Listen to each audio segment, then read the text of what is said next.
Sa mga na-monetize na, no? Nagpapasikat ka sa akin. Okay na, ayahay na, Sana all. suruy na, undindiin, kaon-kaon nagnagmi, kay tungit ani, Sana all. sila na guno ani, kumpleto na sila. Oh. May gihatag na tools ni Meta na ingon ani. Namang ayahay na sila. Wala na problema kuno. Magtrabaho pa rin kayo oy. Putit na ana. Pasayon-sayon na lang mo.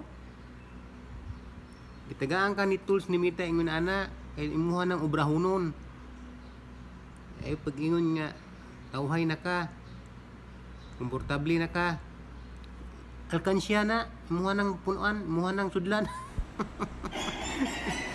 Magbuhat kag mga content nimo diha, imuha ng sudlan. Yati. Sutiha ko ni magod. Ug gihatag ni Mita na tanan. Ayahin di ka ayo. Imuha ng pag-ubrahan nimo na. Ubrahan nimo na maayo. Sudlan nimo na ang mga tools ang inana, sudlan nimo na tanan. Di ka mag-ayahay ka. Maghilata ka, magdahigda ka. Tama na. Masama nagiging pag-away. Ubrahono na. Whoa, relax, dude. Take it easy, man. Di na ingon nga Cool your gihatag beans, si mo bro. ha. Matawhay na ka.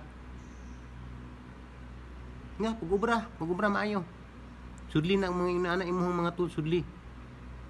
Kaya yung magsalig ka nga, may naa ka ana. Dako ra ba nag-ubrahonon day? Dako nag-ubrahonon dong. Ubrahon mo na. Kay ayahay na ka. Dukong ko ng ulo ni mo ron.